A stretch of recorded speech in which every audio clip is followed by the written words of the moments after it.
বরবাদের আইটেম গানটি আমার নিজের কাছেই অনেক বেশি ভালো লাগছে।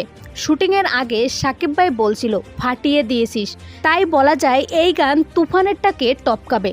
হ্যাঁ, বরবাদের গান নিয়ে এভাবেই বললেন গায়ক প্রীতম হাসান। বরবাদে গান রয়েছে একাধিক, যার মধ্য থেকে 2টি গান গেয়েছে জনপ্রিয় গায়ক প্রীতম হাসান, যার মধ্যে একটি আইটেম গানও রয়েছে।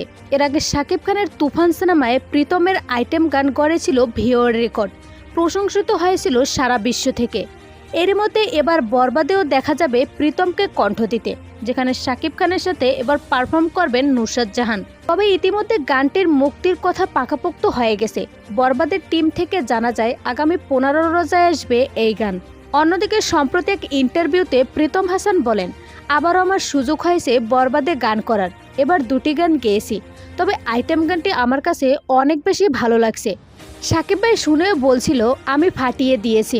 বাকি সবকিছু দেখে মনে হচ্ছে তুফানের গানটার ভিউয়ার রেকর্ড ব্রেক করে দিবে।